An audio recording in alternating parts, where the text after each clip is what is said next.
Everybody what? Oh yeah, no, I'll wait. Okay, I'll now tell you lots of secrets, but you have to tell me which secrets. See, I can't tell you the secret until you tell me which secret you need to know. What I'm doing here, there's this Californian, Paul Hoffman, lives in his car. Paul Hoffman killed Kennedy, right? But this is the whole Earth. No advertising. No advertising. This is the whole Earth. And if you send him a contribution, he'll send you a roll of these. And it's just the neatest sticker I've ever seen. And so I got a bunch up here that, you know, anybody can come up and grab some later. Okay, I'm going to tell you a little bit about myself so that you have a basis for judging whether I know anything about spying. I'll do that in just 2 or 3 minutes. And then I have things that I know I want to communicate, but I'd much rather kind of get a feel from you guys of what you really want to know. I spent my whole life overseas as the son of an oil man. 10 years in Asia, including 4 years in Vietnam at the height of the combat period, where as a 12-year-old I was trading cigarettes for bullets and bloody shit, which my mother made me put disinfectant on. 10 years in Latin America. Got a graduate degree in international relations with a thesis on predicting revolution. Now! I will not fucking chill. That is screen not to play computer games on, but to project the speaker. So get the fuck out now! No hacking. Yes, I would like you to switch it back to the mode it was in. Okay, so thesis on predicting revolution, but I really decided I'd become much, much too intellectual. So I joined the United States Marine Corps. And this had the desired effect of restabilizing my balance. I was an infantry officer, but I found infantry duty very boring. So I joined the Central Intelligence Agency.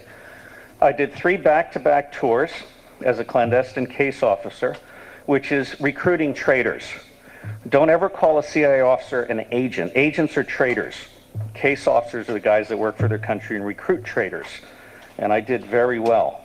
5 times the regional recruiting average. But I had some problems with what I perceived to be the false and deceptive nature of what we were doing. Don't get me wrong, I think recruiting traitors when you need them is cool.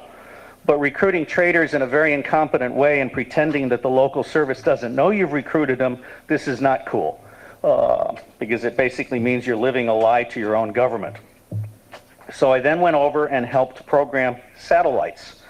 These $30 billion monsters that collect all kinds of shit, and yes, we can talk about Echelon. And I helped steal signals code books from other countries.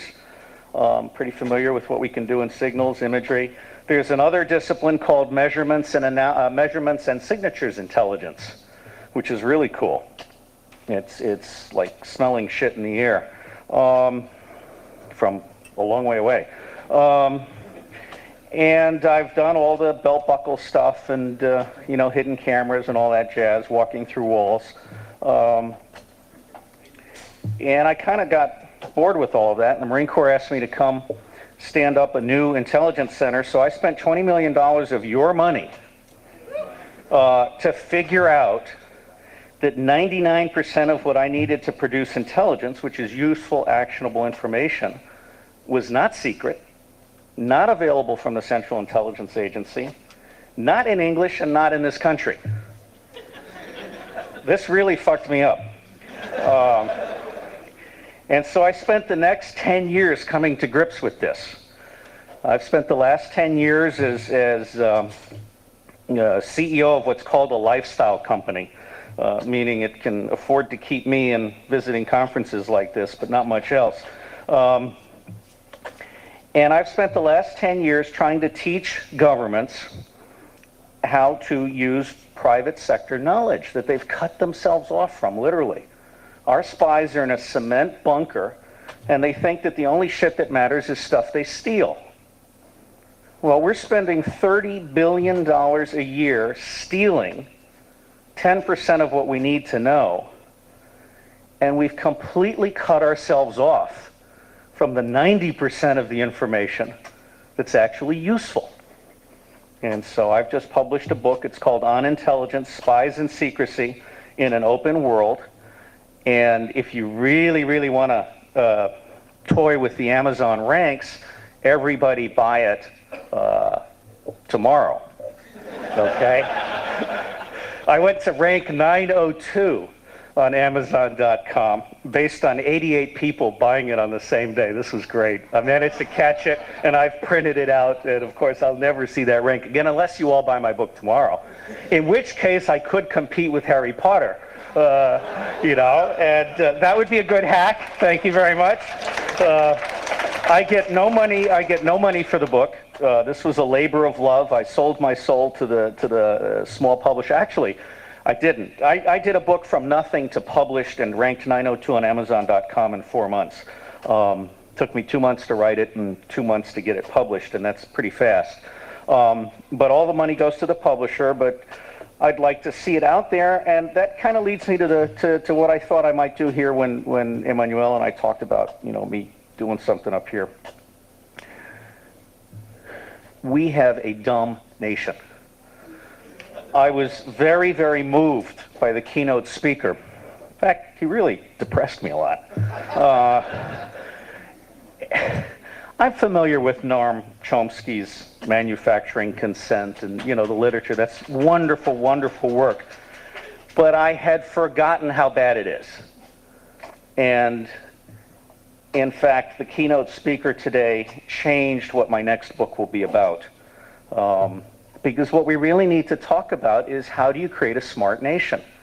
How do you create a nation that harnesses the distributed intelligence of the whole earth? How do you create a nation that makes informed decisions at local, state, national, and global levels?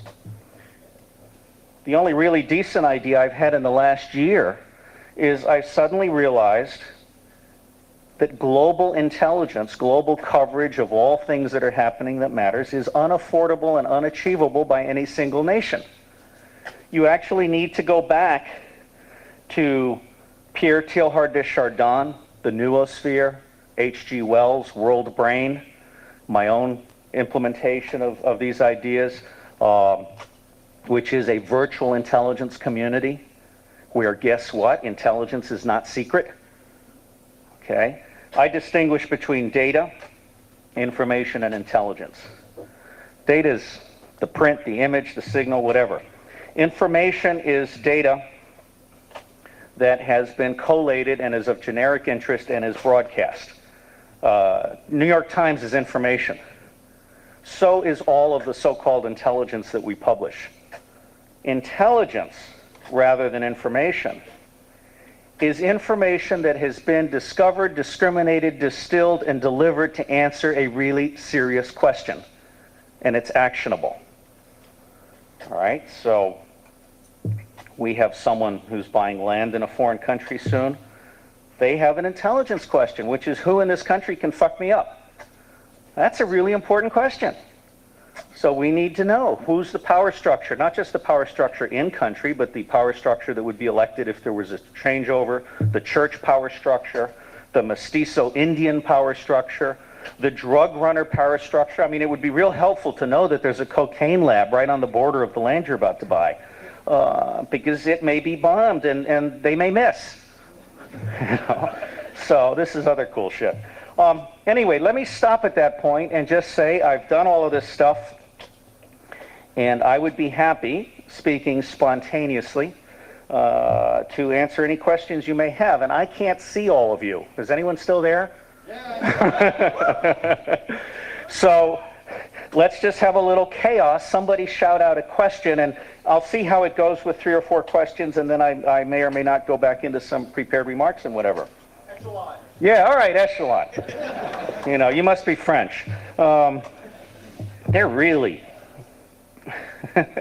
Europe is really into this. A little while ago, Australia and New Zealand were a little concerned because the New Zealand Prime Minister discovered that the New Zealand Intelligence Service, A, did not tell him when they agreed to sell their soul to the Americans, And B, the New Zealanders had no idea what the Americans were doing with all the computers that New Zealand had paid for. Echelon is not a program I have been directly involved with, but I can tell you as someone who knows the bureaucracy very well and knows where we've been, Echelon is 1970s technology. Okay? That's number one. Number two, I can tell you for absolute sure that we process less than 6% of the signals we collect on the Soviet Union, and probably less than 1% of the signals that we collect on everybody else. All right? We have overinvested in old collection technology. We haven't invested anything in processing. We still don't understand heterogeneous database search and retrieval. We still don't do clustering, weighting, data visualization, and geospatial correlation of data at the CIA. All right? It is really, really ugly. Believe me on this. Graduate students get to CIA, and although it's getting a little bit better now, you need to understand that in 1988, CIA made a fundamentally stupid decision. They decided to go with the secretly neurotic architecture and the PS2 in 1988. Can you believe this? Fuck. So, Echelon is, typical of the American bureaucracy. We are in trouble in part because we have built ourselves a bureaucracy based on old technology, and we have cut ourselves off from all you smart people. So DARPA, to take one unrelated example, spent $70 million on data visualization stuff that Hollywood had abandoned 5 years previously. We literally have no clue what's going on in critical technologies around the world, with some isolated examples. Yes, we have the national labs. Yes, CIA. I worked, by the way, in the office. I was a founding member of the Advanced Information Processing and Analysis Steering Group for the U.S. intelligence community. My chief technical officer, Dr. Michael Levitt, was the agency architect and senior information scientist for CIA until 2 years ago. So I think we know whereof we speak. In your darkest nightmares about American intelligence, I'm sure none of you ever conceived of the possibility that rather than being intrusive, they're stupid. This is scary. Okay. Does that answer the Echelon question? Okay. Yes, sir. And then here. How much, if any, domestic intelligence work is performed by the CIA? Okay. And NSA? Let me go with CIA first. Thank you. The question is does this thing work? Well, I guess it's not. I'll repeat the question. The question was how much domestic CIA spying takes place, and also NSA. A couple of quick thoughts on this. Number one, CIA has an entire division called the National Collection Division. These are CIA officers with CIA credentials who approach corporations, generally for two reasons. First, to find non-official cover positions that can be used overseas. And second, to obtain information from these corporations that's helpful to American interest, sometimes proprietary information. Let me give you an example. During the Gulf War, we creamed Saddam Hussein's C3I system because we were able to get from some of the people who created the telecommunication stuff information about, what was actually there and how to hit it and stuff like that. That was a real success story. A lot of it came from CIA people overseas that got it from West German companies that do a lot of work in Iraq. So my answer to you is that CIA does not, to the best of my knowledge, spy on anyone in the United States. Now we go to NSA. No, you got to understand. I mean, remember, if in doubt between conspiracy and ignorance, always go with ignorance. Okay?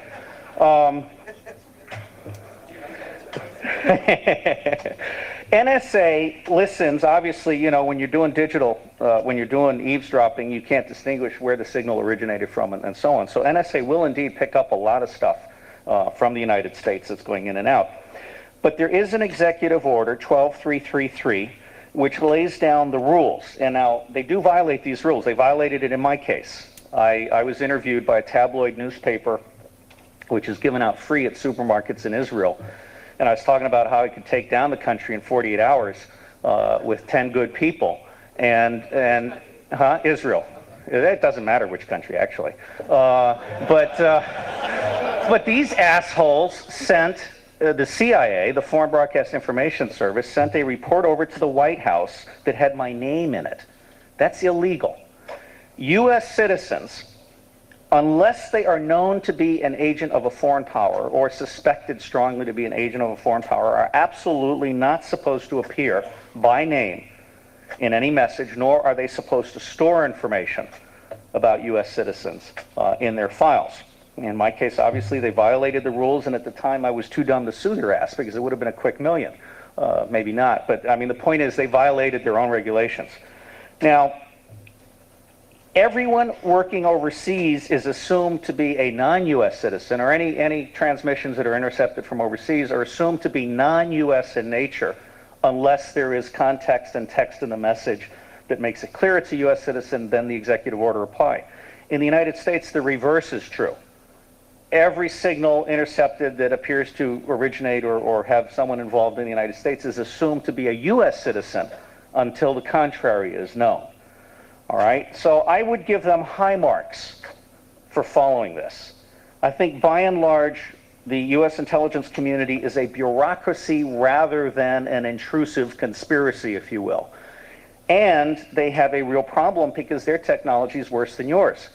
In fact, their technology is worse than the druggies. Okay? I mean, the Colombian drug lords have better computers, better airplanes, more real estate, more people working as informers. I mean, every Coast Guard platform that moves in air, land, and sea is being followed. I mean, they know where all our shit is. Okay? And they let us have 1% of the take every year, and they get all the rest in here. We are absolutely clueless on how to fight the drug war, and I've heard reasonable comments about how to make this go away. Yes, there was a question over here.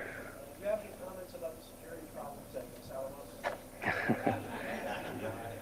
Los Alamos? Los Alamos, you know, a lot of people don't realize that the national labs are actually run by private sector companies.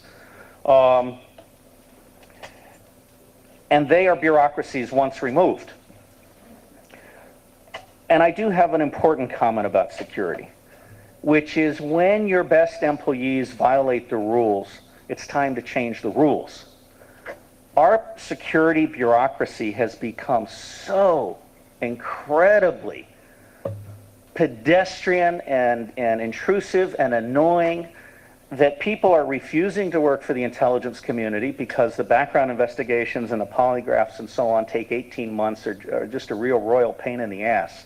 And then they pay you like shit and give you bad working conditions and don't give you the tools you really need to do the job. So the security things at Los Alamos are the tip of the iceberg. In fact, when State Department lost its laptop computer, there was a frantic effort over at all the other national intelligence agencies to account for theirs, and they couldn't. Okay? There's a shitload of laptops missing at CIA.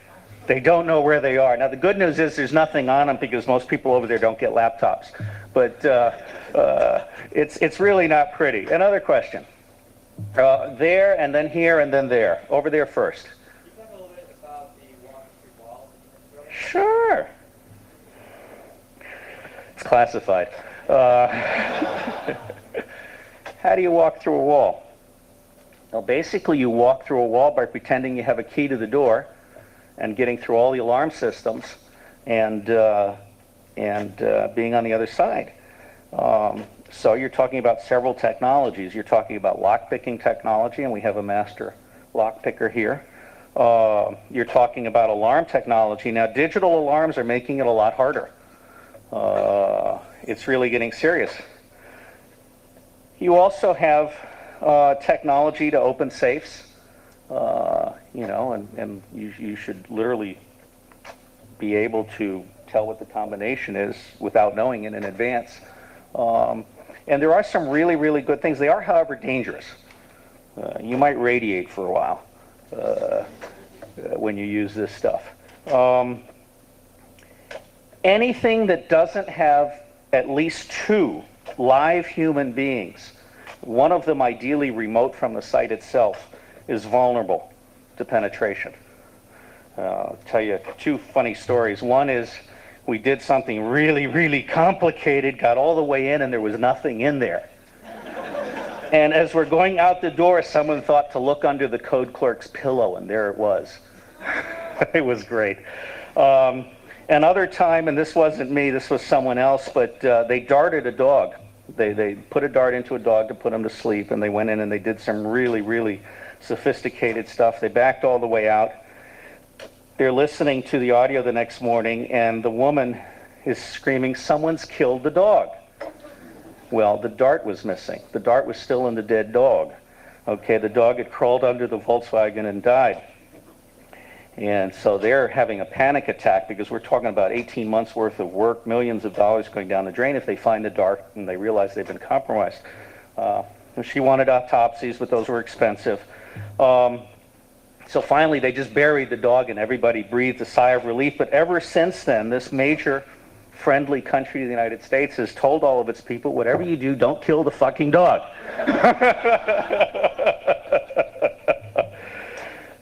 There's a similar story on the Soviet side. It's told by Oleg Kalugin, who's now a green card resident in the United States. The wife of the senior military intelligence officer in New Delhi fell in love with her German Shepherd. And this posed a security problem for them. So they go all the way back to the Soviet Union, and it finally gets up to Andropov, and he's nodding his head and finally says, "Kill the dog." Okay? So this is a good Soviet solution. You don't want her sleeping with the dog? Kill the dog. So they go and they order up another batch of this poison that they used in London with the umbrella to kill this guy. And so they go out and they umbrella the dog.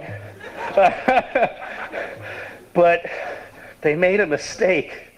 They didn't kill the dog, but he was paralyzed from the waist down.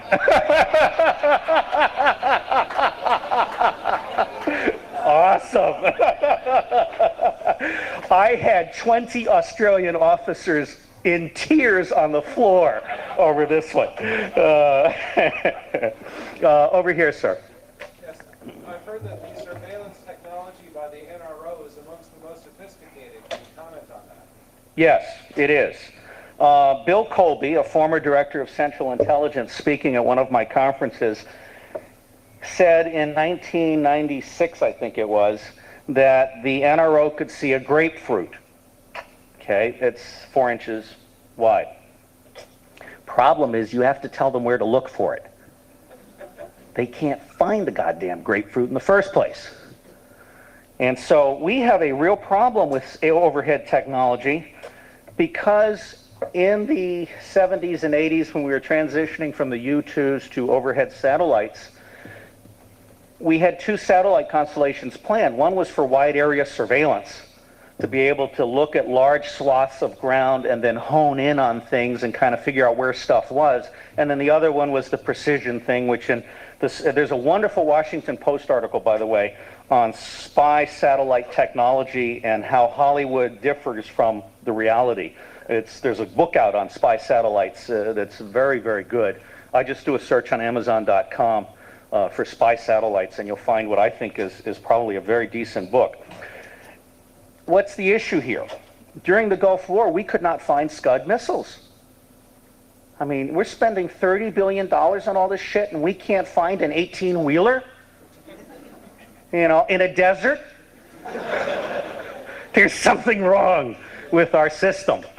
All right, so I will tell you, and Locke Johnson, who was on both the Church and the Aspen Brown commissions, will tell you, we have spent way too much money on narrowly focused overhead collection systems.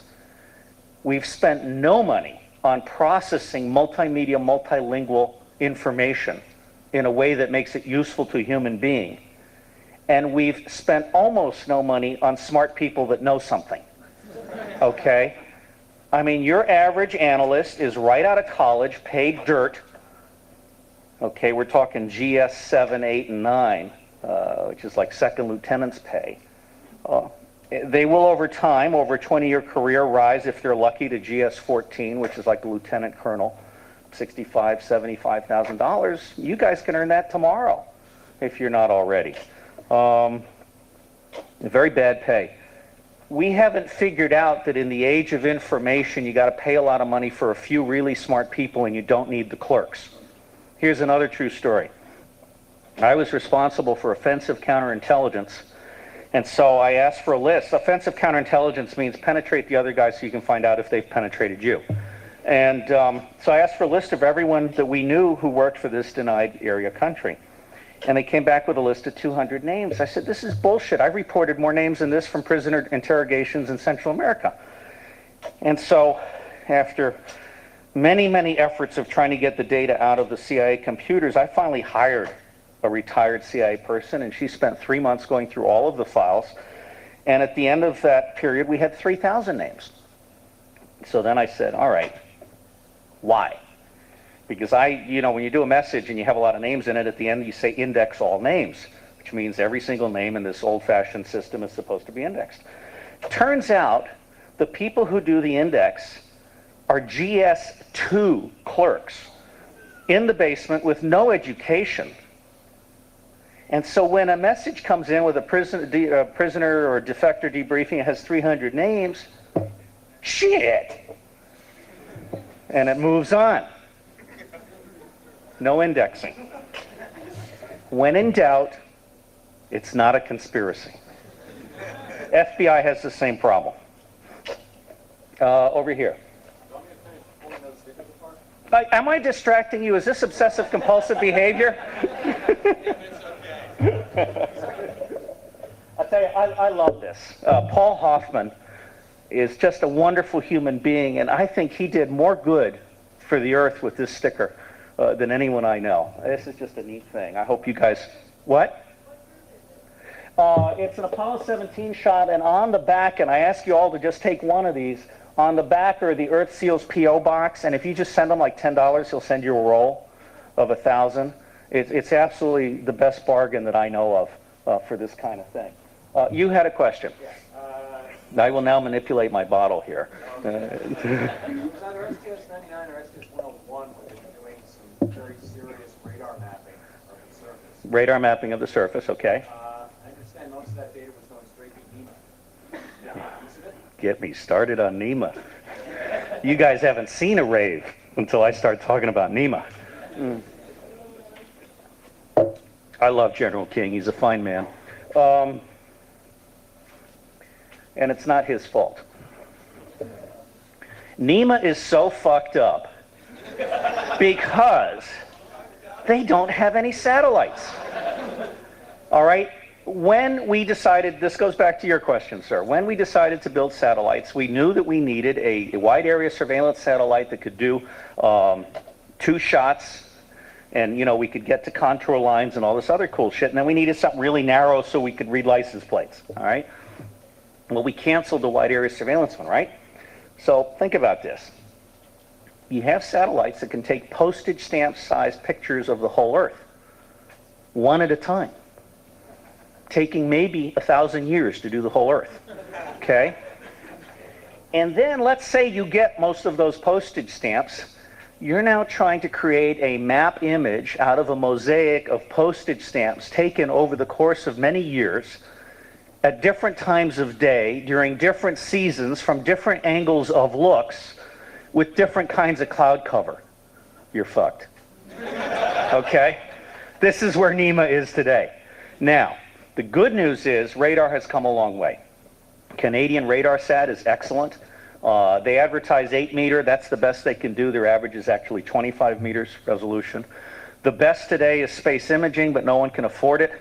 The best in the world in terms of an industrial system, thank you, sir, with 17 ground stations and very fine 10-meter resolution is the French.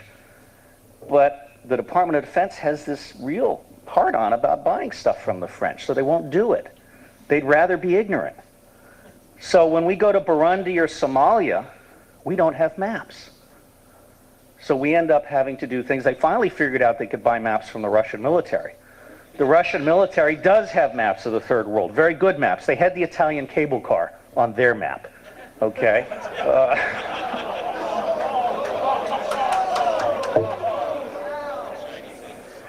Sorry. They probably also had the Chinese embassy on their map.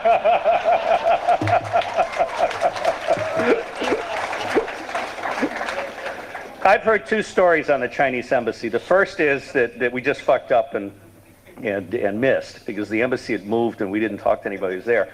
The second story I've heard is that China was running all of the Chinese intel ops in the region out of that embassy, and it was deliberate.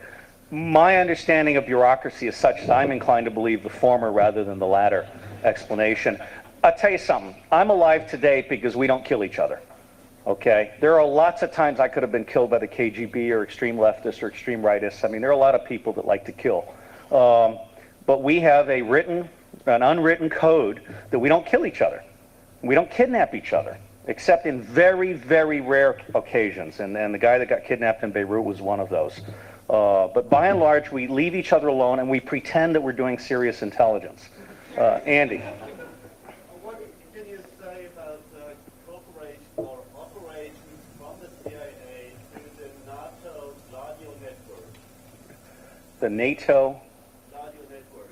So, It's not one I'm familiar with, Andy. This is Andy Mueller-Magan from Germany, Chaos Club. You know him. in a NATO strategic headquarters, Europe, Mm-hmm. they had a sleeping network of agents through the Cold War, so people being educated to kill and all that. And after the Cold War, at about 1988, They became rock stars. these networks were officially, it Did it close down? that was closed down. But the question was, how can you close down the network of people being unofficial actors? So, Okay. I'll talk about recruiting, spotting, assessing, recruiting, handling, and terminating agents. But first, I do want to mention that we have a shuttle mission, which may or may not have happened, which was supposed to do the whole Earth at radar resolutions down below 1 meter. And that's great. If and when it does happen, that's a treasure trove of data, which of course they're going to lock up in Washington rather than releasing to the public. This is very stupid. But what they don't have are the images. And I have in my book and other places said that we need no less than $500 million a year in commercial imagery procurement to marry up. This is how you build a map. First, you do your wide area surveillance. Then you add the precision points to orthorectify the map. Then you go get the Russian military maps because they have decades worth of data extraction, which is different from looking at an image. You overlay the Russian data on the map, verify it to the extent that you need to. Then you go buy the tourist map. NEMA's budget is being increased this year by $2.98. Okay? Cheap shot, I'm sorry. I have more of those. And then, oh yeah, same thing, Grenada. See, we were stupid. Grenada, then after you've bought the $2.98 tourist map and just look for some basic stuff, then you ask somebody who's actually been there. I mean, we had defense attachés that had visited the Chinese embassy in Belgrade. The Russians had just done in 1997 a 1 to 10 upgrade of the map, their official military map, 1 to 10,000. I mean, that's a very, very good map. Okay, now going back to Andy's thought. We go through the motions. First off, the classic CIA station consists of a bunch of puppies that throw money around like it's going out of style. So they're real easy to spot. And they recruit people they meet at cocktail parties. Okay? They don't recruit people that operate cranes and do other useful things in the infrastructure. That's down in the gutter. That's beneath real case officers. So, Andy, when we talk about a sleeper network, we probably had 100 or 250 people, many of whom may have died without us noticing. There's someone doing wild and lascivious things back there. Okay. I don't care. So you go out to someone, you recruit them, maybe you give them a retainer, let's say in the order of $5,000 a year. And then you have legal work, you've done background checks on them, and okay, so they're kind of all out there. When you deactivate them, you can do it right or you can do it wrong. If you do it right, you go to them and say, we're deactivating you, but here's a year's annual salary for your trouble, and tell no one. Or you can fuck them and just forget them. We did that with a Soviet defector that just sued the CIA and won a bunch of money. Let me tell you what's going to happen. The Washington Post article on CIA fucking that defector is going to be in every Soviet lunchroom, okay, by the end of next week. We've just kissed away our chance to do serious Soviet recruitments for a while because they're not going to trust us because we didn't treat this guy right. And why didn't we treat this right? It comes back to security blockheads. Real case officers don't do babysitting. So what happens? We bring them back into Washington. We turn them over to the lowest common denominator in the intelligence community, the security thug, okay, who probably doesn't have a college degree, may have a college degree, but by and large is someone who walks around and checks to see if safes are open or closed, okay? And this guy is handling a highly volatile defector who has got emotional angst like you can't imagine. And then we're saying, we're not going to give you money, we're not going to live up to all of our promises. There's a book in my, by the way, the annotated bibliography in my book's the best part of the book. And there's one book in there called Traitor. It's about a Soviet case officer that was basically brought back to the United States and thrown out on the street. He ended up being a wild-ass drunk, which Soviets are to begin with. I mean, he went, he went California on the Soviet side. And he ends up taking a little motel school course, you know, one of these $100 courses that will make you a millionaire. And finally he climbed out of it, but you can't treat people like that.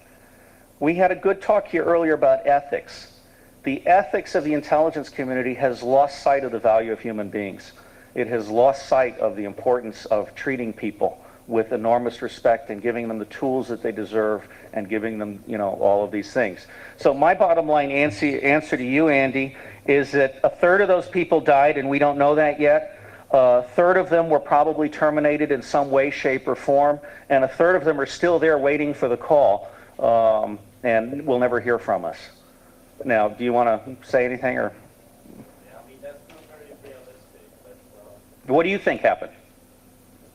I think that several nations took advantage of those people, several Europe countries, and took them as freelancers to do operations other than war,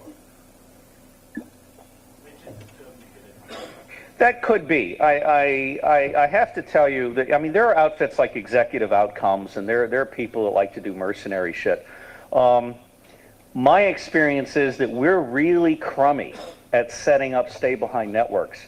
And I'll give you some specific examples. The reason the U-2 was invented was not because CIA was really smart and thought about doing a cool technology hack. It's because everybody they sent into the Soviet Union was being shot on arrival. Okay, now why were they being shot on arrival? They were being shot on arrival because CIA was doing all of its recruiting out of the Soviet emigre groups in London. Well, guess what? The KGB and the GRU were all over those groups. They knew within 24 hours when we had approached or pitched somebody, and we'd go through a year of training and really do it right. I mean, one of the few places in the world where we really do decent, proper, sophisticated clandestine intelligence is Russia, China, and New Delhi. And we're good at it when we do it right. So we spend a year training these guys up, not realizing they already know who they are. We train all of our CIA case officers at Camp Perry in Williamsburg, and we're clueless to the fact that the Soviets are taking pictures of all of their license plates as they're driving to and from camp. I mean, you want to be a real spy, you should go to randomly selected military bases all over the country and be flown into training, into the clandestine, so-called clandestine airfield, and flown back out. You should do your training in alias. I had all the names of all my classmates. We're a bureaucracy. We're not a spy service anymore. And I have to tell you, when I'm done with open source, I want to go build a clandestine service the French can't find. 1, 2, and then 3. Yes, sir. There are black projects that are pretty good at keeping secrets. I mean, is that truly the exception, or is that just until, I mean, what differentiates the bureaucracy from a few black projects that are pretty good at what they're doing? Well, let's deconstruct that in several ways. First off, you're right, but when you come into the intelligence community, you do this long, enormous background check, and then you're cleared for SITK code word, by and large. Now, there are a few code word compartments that you then have to go through further loops. But the prevailing assumption is that once you're in, you're cleared for everything, and everything is classified SITK code word. You know, it's not different classifications for different sections and things like that. Now, in this digital age, we've gotten to the point where you can, in fact, make sure that people are only reading what they're supposed to be reading, and you should be able to see patterns in reading that is not appropriate and stuff. We still don't do that. We still publish a lot of stuff in hard copy. Now, the black compartments. There are clearly certain capabilities we have that I couldn't talk about here. And by the way, don't confuse me with some renegade or somebody who's going to give you secrets that you shouldn't have. That's not going to happen tonight. I'll tell you about dead dogs. But I love the government. I think the government has an important role to play in what we do, but I want it to be smart about the way it does it. Okay, so what I'm about is fixing the government so that it does a better job for you. I'm not about overturning or exposing, like Phil Agee did, valid operations. So, well, thank you, but I'd like being here. You guys make me think. So black compartments, yes, you get down to a point where you've actually got a list of 10,000 people who are authorized to see something. And you have an extremely odious bureaucracy. One of the problems with black compartments is that each compartment gets to set up its own security. So the corporations that are executing those things get down to the ludicrous point of having to have different sensitive compartmented facilities and different safes and different offices and different desks for the same people working on 3 different compartments. 3 offices, 1 person, 3 compartments. What's wrong with this picture? Okay, it's really expensive. So there's some real handicaps to the compartmented thing. The other problem is, if you think about it, what does secrecy really do in the defense and intelligence contracting business? It gives a lifetime monopoly to the person who built the system in the first place. What does that mean? That means that all these smart people out in Sunnyvale who have vastly better ways to do some of this stuff that we're doing in old technology and through compartments and stuff don't know about our problems because our problems are classified. When there is a deficiency in the system, that's classified. If anything, it's even more classified than the system itself. Okay? So what we've just done is we've just cut ourselves off from fixes because the people who built it in the first place have their specific paradigm or bias or whatever, and they're not going to go do out-of-the-box solutions. And so it's a problem. Yes, we can keep a secret. But in the larger scheme of things, the value of information expands based on its utility to others and its sharing and stuff. But for a spy, a secret shared is a secret lost forever. And so they have this very anal approach to information. And they don't focus on the fact also that compartmented information is operating in a vacuum. Because we don't have, I spent 20 million of your dollars to learn that most of what I needed wasn't available from the system. That's still true today. The Aspen-Brown Commission, to which I testified, and I'll tell you about the Grundy exercise if no one asks at the end of the day, said intelligence community access to open source is severely deficient, should be a top priority for funding, should be a top priority for DCI attention, and it's not. I mean, George Tennant, the DCI, I know him, and I sent him a copy of my book because I wanted to make sure that he had it, and I signed it from your evil twin Skippy. You know, or so one would think. Because George and I are at opposite ends of the spectrum in terms of intelligence. And that's not a slam on George, he's a good guy. But he thinks he's in the business of collecting secrets. I think he's in the business of informing the fucking president. And most of the time, that's not going to be secret. It's going to be stuff like historical and contextual understanding so that you know that neither the Albanians nor the Serbs are good guys. They're both bad. And they're going to continue to kill each other for the next 100 years. And the Croatians, you know, and Montenegro. I've got 2 guys that follow genocide worldwide every day. Do you know that there are 18 genocidal campaigns going on today? There are 18 distinct minority groups being holocausted out of existence, and I'm not talking hundreds. I'm talking tens of thousands in some cases, hundreds of thousands in some cases, and millions in about 4 cases. And there are another 16 countries that are contemplating genocidal campaigns on their minorities. This is serious shit. And the reason that the keynote speaker today really resonated with me was because I was thinking about genocide as he was speaking. And I was thinking to myself, you know, God damn it, this is what should be on the front page of the New York Times, not Monica Lewinsky's DNA sample.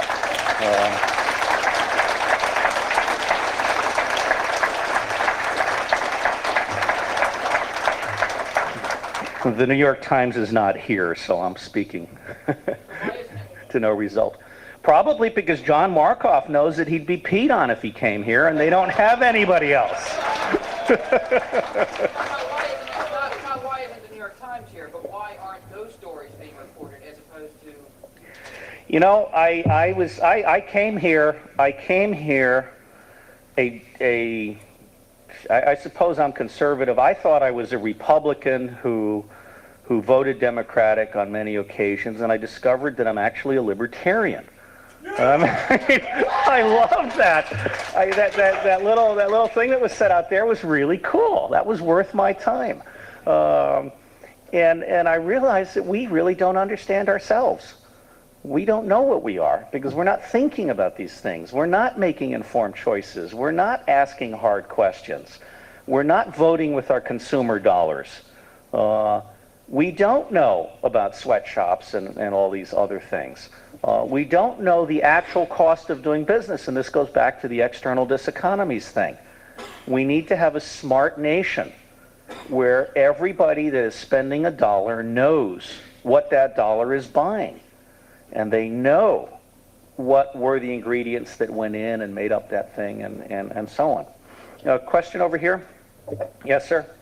Do you know if there's any validity to remote viewing the Stargate? Anything along those lines? I can see the tattoo under your shirt. Oh.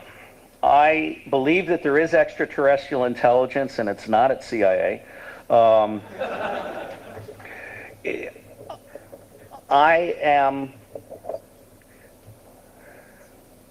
believe that remote viewing may be possible under some circumstances, particularly if extraterrestrial intelligence is involved. I have heard from very credible Army colonels that there's enough there so that it should not be mocked. I'm somewhat skeptical that it actually did work and that we actually got anywhere with it. I do believe, I mean, hell, maybe I'll become Buddhist and do reincarnations. I know my wife's parents came back as butterflies in our garden, but I don't know. But I have to believe that there is some kind of cosmic connectivity. MEMS and all of this stuff. And so I'm not going to mock that stuff. And I'm going to hope that the day comes when our children see some kind of noosphere and cosmic learning. I mean, one of the biggest problems we have in the intelligence community is we don't remember anything. Think about this for a minute. You have people on 2-year tours. You have files that are on what we call low burn time, which means if the embassy's taken over because we haven't done our job, then we don't want them to find anything, okay? So what you have is puppies coming in and out of town, handling agents who sold the same shit 3 years ago to the predecessor case officer, and I've never met an agent who will admit that they don't know something, so they'll say, oh yeah, I got a third cousin that works in the foreign ministry, I'll get that information for you. And then they'll go read their newspaper, which our case officer generally is not reading, you know, and they'll concoct something up and back up it goes. W and Intel, Orcon, no foreign, no contract, top secret code word. And nobody's checking this shit. Okay? I mean, by and large, there's a real quality control issue. There's a real issue with... I did my second graduate thesis on strategic and tactical information management for national security. And what I did was I looked at 3 embassies. This is kind of far-fetched, but I'm using your questions to stimulate broader remarks. I looked at 3 embassies and what we collect and how we collect it, and I came to the conclusion that we collect less than 10% of the local knowledge that is available. Now, If you want to send that information back electronically, you have to staff the message around the embassy, and it has to get coordinated by a whole bunch of people. On the other hand, if you want to send it back in hard copy, you just put it in the pouch and it goes back to your desk officer and no problem. What does that really mean? It means that we send most of our stuff back in hard copy, which means that 80% of it becomes unusable to the rest of the government because it's going back into a little shoebox rather than into an electronic medium that can be shared. So we're collecting less than 10% of what's overseas. We're shipping 80% of that 10% back to Washington in shoebox mode, which means Washington's operating on 2% of the available information. That's my informed judgment. Now, why is that? The only people in embassies that have the money with which to buy local knowledge are the spies. And they require that you commit treason and agree to a secret relationship as part of taking their money. We're literally cutting ourselves off from the world. We have no vehicle for linking chambers of commerce and general managers of American companies, indeed general managers of all companies, to do ongoing living document risk assessments. The Asian financial meltdown was not predicted by anybody. It caught everybody by surprise, including the Australians, unless I'm wrong. I heard a speech by the Australian chief economist for one of their major banks, and we asked him, why did you guys not see the Asian problems coming? And he said for 3 reasons. 1, Asian countries don't have really good financial reporting streams. 2, the governments do a lousy job of getting that out. And 3, it was below our pain threshold. It wasn't important to us to actually have an overt network of human people who were looking for warning signals and could kind of sound the alarm, and then you surge up and take a closer look and stuff. So by and large, we are muddling through our responsibility as a great nation. And that's domestically as well. I mean, we should be freaking out over vanishing aquifers right now. Here in the United States, Las Vegas is going to burp one day and run out of water. And it's going to be a national crisis. In the back there, both of you, one after the other. You first and then the next person. And then over here, number 3. I'm sorry, we'll get to you, but you've asked a question. And so 1, 2, and 3, and just go ahead and ask the question in that order.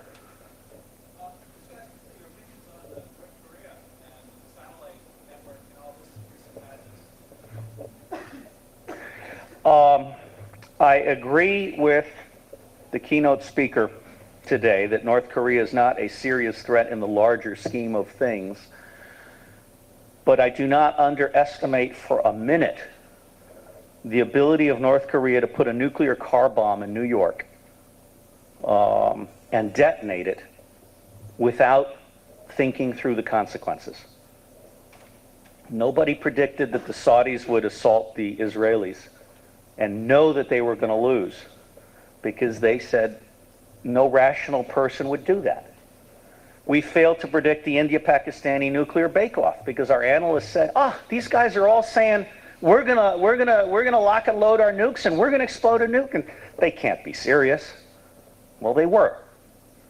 Okay, so that's called mirror imaging. I mean, Americans are real good at counting tanks. They're really, really shitty at understanding deep-seated beliefs of others. We just don't do this well. It's very arrogant of us. I have an article coming out on presidential intelligence, and I'm really trying to come to grips with well, not really, and I'll tell you why.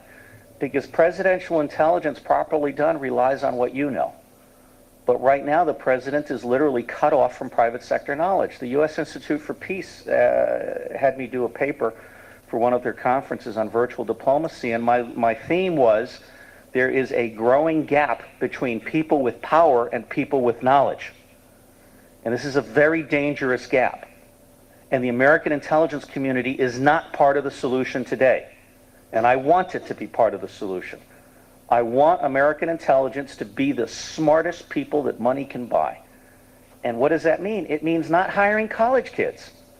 It means you don't get to handle code word shit until you've spent 10 years in the private sector and you've proved through citation analysis and awards and other things that you're one of the top 10 Americans or top 10 people in the world, one of the top 3 Americans on your specific subject, and then we'll let you play with secrets. Well, that costs money, because you got to pay people like that $100,000 or $75,000, depending if they're academic. But the point is, that's a lot more money than $45,000, okay, for a starting puppy. And Shouldn't that intelligence be a public service rather than a secret? Andy, I agree with you, but that's too much for me to sell in Washington right now. I think that in the next 10 years we will see my vision. And my vision basically would create a Director General of National Intelligence who would have oversight authority over two intelligence communities.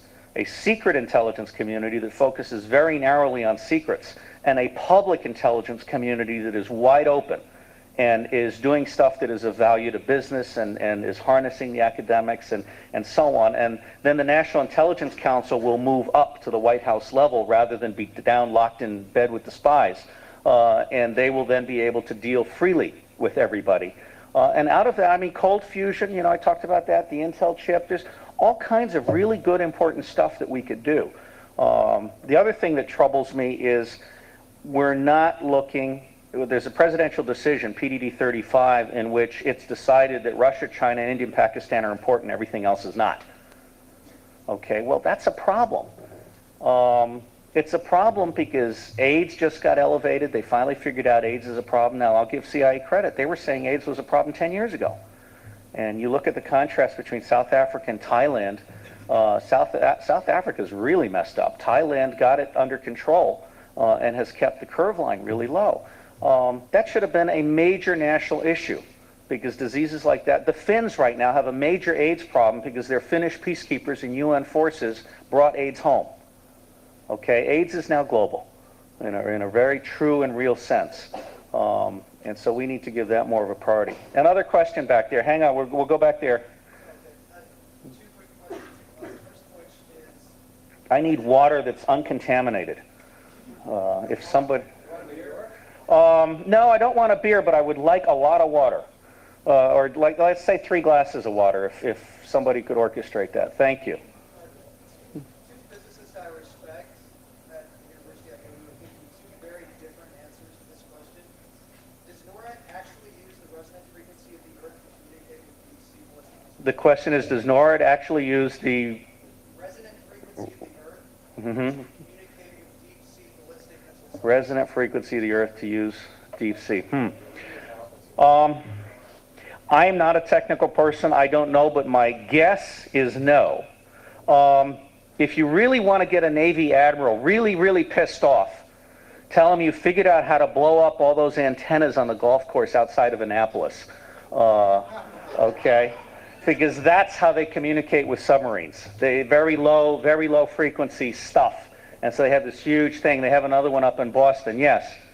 My more important question, though, is do you think that increasing value on using technology for intelligence is leading to a decreasing value on humans? Humans have never been valued in intelligence. Look, I'll tell you, we are really in deep, deep shit because we have spent all of our money on collection technology. I have a list of 18 technologies when I was, thank you very much. I have a list of, thank you. By the way, I really want to compliment you guys. I've told all the media people, and when we turn the lights on, I want to introduce you all to the Canadian and British TV people and have them talk for 1 minute about what they're doing so those of you that they haven't talked to can choose to talk to them. They're doing documentaries on the good side of hacking, and I think it's important that you all really appreciate that.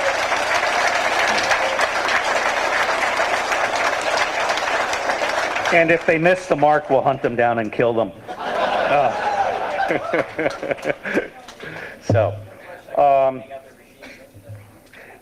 So going back to that frequency thing, I mean, basically we do this very low frequency. They just did something neat where they connected to the internet from underwater. But I got to tell you something. Our military infrastructure is not only underfunded. Well, it's underfunded. It's being spent on the wrong things, and the wrong things are 20 years old. Okay, most of our aircraft are going into their 30th to 40th year. Okay, this is really bad shit. We're buying less and less of more and more expensive things with more and more bells and whistles that can go wrong and bring the plane down. we have completely lost sight of the fact that the future, the 21st century security environment is 4 different threat classes. There's the conventional rogue state, nuclear, conventional armies, tanks, all that stuff. Then there's the low-intensity conflict, criminals, terrorists, bad people doing violence. Then you have the hardest one that we're just not willing to come to grips with, and that's what I call the low-tech seers. That's the people with brains en masse. Okay? There is a Slavic-Islamic confrontation shaping up that we're nowhere near understanding along the borders of the Soviet Union and the Muslim countries. And then finally you have the high-tech threat, which is a combination of economic espionage and economic incompetence. We've talked about Bill Gates and the software impact. I mean, his software is having a dramatically negative impact on American productivity. And I don't know what to do about it.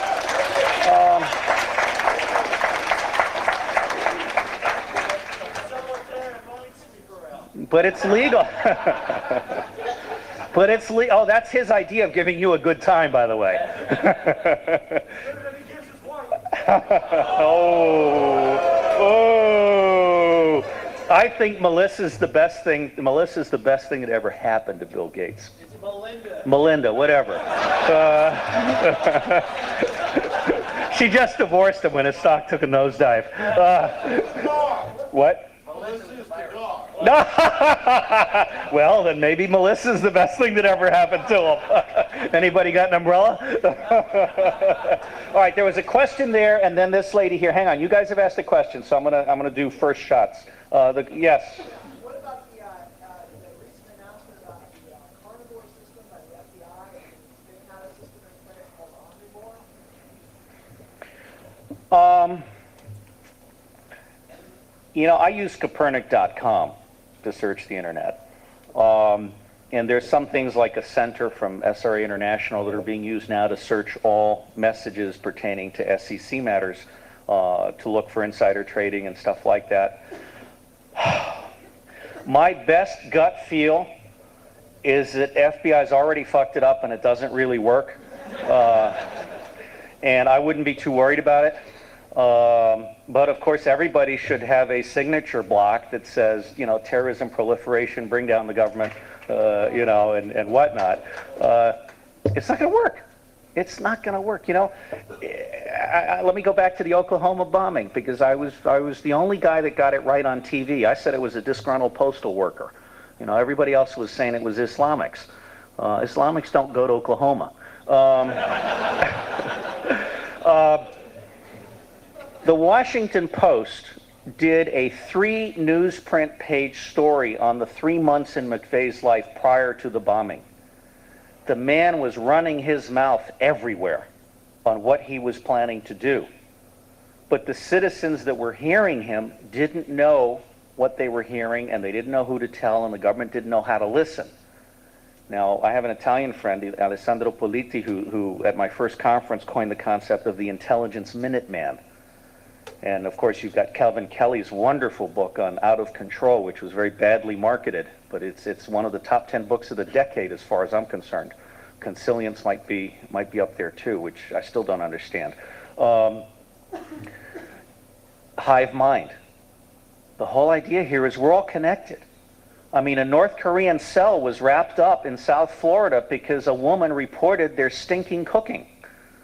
I mean, literally, their cooking stunk. Okay? There's Korean cooking really smells very potent and powerful. And that led to an investigation which led to finding people that were out of place.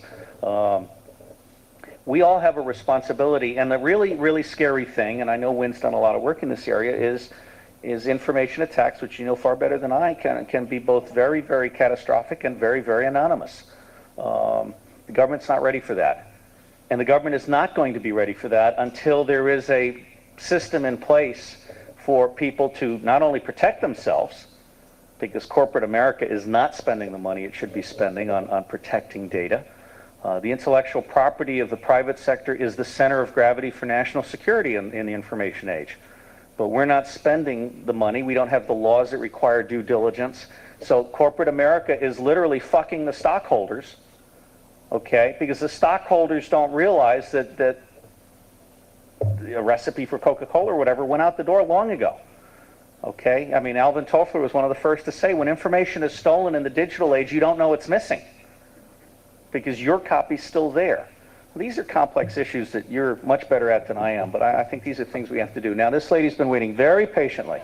Okay, the CIA has been under attack from the media in Hollywood for decades, but the NSA has only been under attack, we'll say, like in the 1990s when Hollywood came out with Mercury Rising and Enemy of the State. How are they taking this? I mean, they're the latest, intelligence agency to be battered. I mean, people didn't even know they existed. No such agency. And the NRO, too. I mean, it's really great. I like to torment them when I meet someone from the NRO. I say, NRO, NRO, NRO. Because they have this obsessive culture of secrecy that is now irrelevant. First off, anytime I start worrying about the intelligence community getting too big for its britches, Hollywood brings them down a notch, and that's good. They're not as good as everyone thinks. Actually, my concern is intelligence community tools getting in the hands of a redneck sheriff who has no capability for being smart. I mean, that's the thing about killing the blind guy, killing the blind guy to get his land. That was pretty scary. I think we do have a lot of out-of-control people out there. And so Hollywood is good in that respect. Yes, sir. Of all the data that you've seen throughout the years, what percentage of it do you think absolutely has to be maintained as a secret? Less than 10%. Less than 10. How much of that really is maintained? All of it forever. So if you gather 100% of data, all of that data is classified in some way that Forever. will never be published? They keep refusing to publish it. In fact, the history of the foreign relations of the United States about 2 years ago had an absolutely unprecedented forward which said this history is not accurate and cannot be accurate because those assholes over at Langley won't let us declassify the essential documents on foreign relations that are needed to write the official American history of foreign relations for this, period. First of all, please repeat the questions because you have the amplification, people in the back cannot hear. Second of all, are you allowed to tell us about the actual techniques involved in obtaining information, stuff like Van Eyck scraping, stuff like Tempest, etc.? Well, okay, yes, to a certain extent, yes, and go ahead and ask a very specific question about capabilities. What he had asked was how much of the information I've seen should be secret, 10%, and how much of it will remain secret, 100%. The specific questions about capabilities would be the Van Eyck scraping. Is it actually in use? Is it actively in use? And what infrastructure is required? What is the... Van Eyck creeping. Oh, Van Eyck shit. Christ, that's old. The short answer is that falls in a very narrow area where, yes, we can do it. Of course we can read a computer screen from across the street out of a van. But not every case officer can do that. That requires the technical section to actually do it. And so we don't do it very much. Also, let me tell you from personal experience, when you do an electronic interception, you get a lot of data. You get more data than a human can handle. For instance, when I was handling terrorists, there were some very sensitive cases where it was compartmented, and I had to actually type the transcripts myself. And I will tell you from personal experience that for every hour of conversation, it takes a minimum of 4 hours, and only if you've been there and know what was said, it takes a minimum of 4 hours to type it up. And there will be less than 5 minutes of valuable information in that transcript. Okay, so the labor economics are not there. We've had reports officers walk off the job and quit. I'll tell you what really screwed CIA was the Robert Morris worm. Because until that happened, we were sucking all kinds of data out of computers all over the world. And when that happened, a whole bunch of doors slammed shut. People went in looking for these issues, and we literally got shut out. It didn't improve your security, and it really didn't do anything constructive other than save them from wasting more of your taxpayer dollars. But the fact is, we're really bad at post-processing. We're really bad at doing technical things with what we get so that a human can then handle it in a reasonable amount of time. Yes? The question about domestic intelligence. Go ahead. What does our government do, or what parts of our government spy on us, and what do they know about us? And so, the citizens. Okay. It is my humble opinion, by the way, for all the times I haven't said it, it's my humble opinion, it's my humble opinion, it's my humble opinion, times 10. It's my view that by and large the U.S. government does not spy on you. If they are spying on you at the federal level, it's because they have a reasonable or probable cause to believe that you are either an agent of a foreign power or you are breaking some federal law. Now, having said that, people at the, we'll have kind of controlled chaos, and we'll do it like the White House newsroom, and you guys, because this person is next, okay? Having said that, people abuse that power. For example, the FBI has at least 900 authorized telephone intercepts around the country. But I'm pretty sure they've probably done another 2,500 illegally in order to get the focusing they need to go get the court order to get the legal ones. Okay, and I think at the state and local level that probably happens as well. I still believe we have the best government in the world. And I mean, it's a government that's so good that it doesn't matter who's president. Okay, and so there's some positive things here. So I frankly am not concerned about domestic spying. Now, I am concerned about the way we've been treating hackers. I mean, one of the best books ever written on this was Bruce Sterling's book on hacker crackdown. I have written to judges. I tried to keep fiber optic out of jail. My wife would have been really pissed if he had had to come live with us. But I was ready to do that. You know, it's ignorance. And one of the things that most impresses me between this year and 1994 is you all have come of age. I mean, people have to take you seriously. And I think the media with an open mind that isn't out to make quick book sales, is going to take you seriously. I'm a little disappointed that we didn't have more CNN and stuff like that.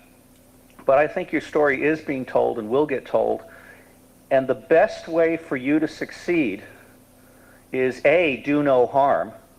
I mean, don't give them a reason to sue your ass and send you to jail. But embarrass the shit out of them. Okay?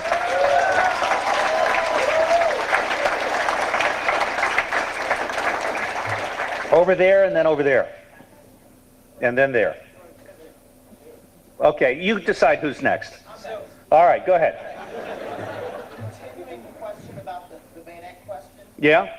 Okay, with the government's experience with Mitnick, Olson, and maybe others that I'm not saying, how bad does it need to be for them to use that old technology? What are the cases that need to be in place for them to use that technology? Oh. In other words, how should it teach for them to scratch? Well, first off, what they're doing these days is not using Van Eck. They're putting little beacons inside the computer that is trans. Let's say that an actual break-in happens, computer gets dismounted, and the device gets planted inside it. Yes. Okay. That was a suspicion of a number of people using PGP, that the cameras and devices get implanted into. Well, for those of you that don't know about it, when American PGP comes out, the Soviets take it, add 3,600 bits of backdoor, and post it all over Europe. So all you cool dudes from Europe using American PGP, they're reading you. Over here. I worked on a case at one point a couple of years ago as a consultant for a state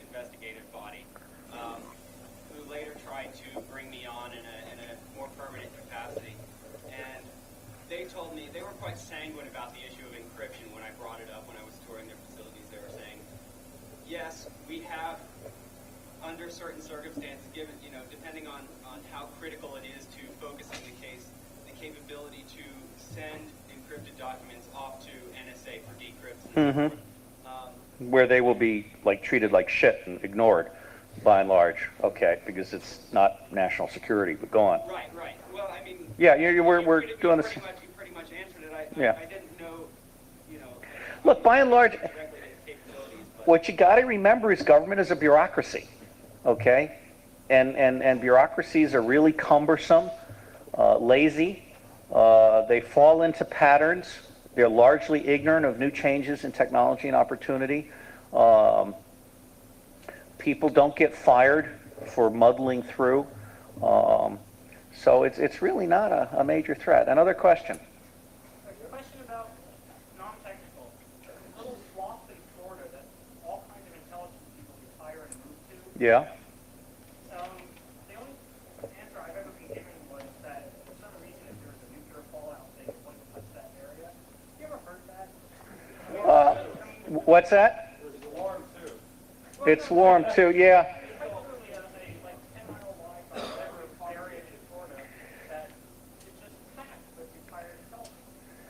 Well, I think intelligence people retire everywhere. A lot of them tend to go back to wherever they either went to college or grew up.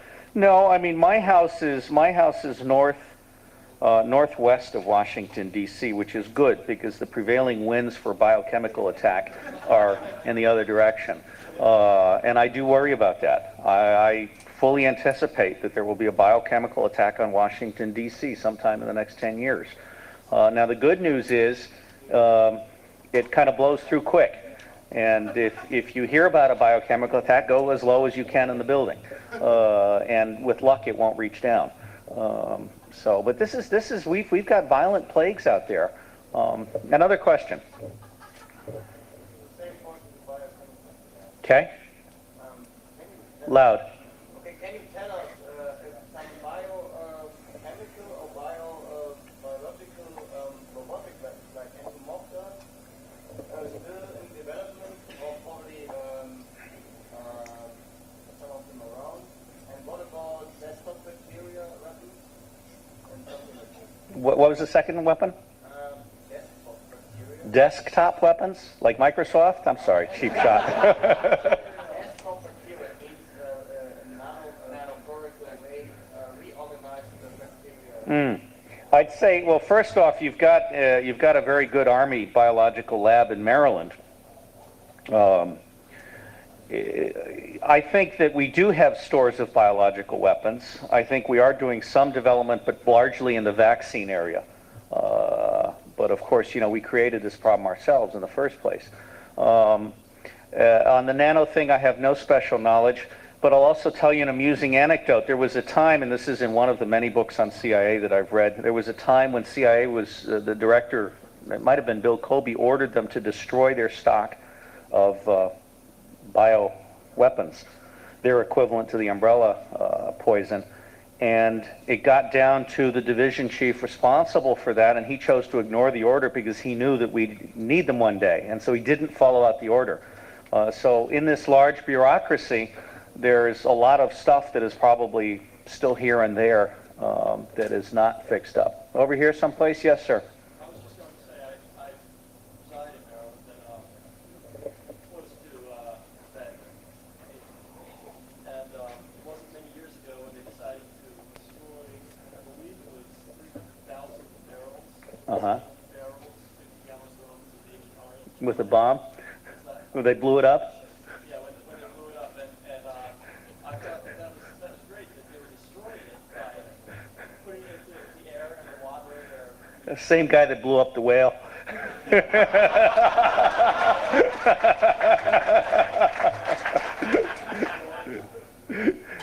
Any comment or question? Or that was just an observation. I'm concerned. I mean, Charles Perrow wrote a wonderful book called Normal Accidents, Living with High-Risk Technologies. We haven't read it.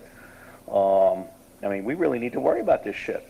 And I don't think, nuclear toxic waste and stuff, toxic dumping in Africa is another issue. Okay, over there, and then here, and then there. Okay, I'm still trying to do first. The NSA decided to use outsourcing for technology development. What do you think about that? I think that Mike Hayden is a very smart general. His biggest problem is his own people. I helped in a very, very small way encourage Barbara McNamara to move to London. She was his deputy, and he basically came in and she told him to fuck off, which senior civilians can do under certain circumstances. And he finally got her out of town. London, by the way, is where we send all our people that have been fired at the senior level. We need NSA. However, old dogs need to learn new tricks. Now, I have a speech, I think it's up on my website in the open forum, on all the reasons why encumbered encryption isn't good. And I don't need to go through them here. But the reality is the encryption monster is out of the bag. I mean, I personally have worked in operations where the terrorists were using Swiss encryption boxes. And the only way to get at their communications was actually do a break-in entry and get a print of the thing. This was back in the 80s. Encryption's out of the bag. We have to learn new tricks. And those tricks include planting audio devices while the stuff is still in the clear.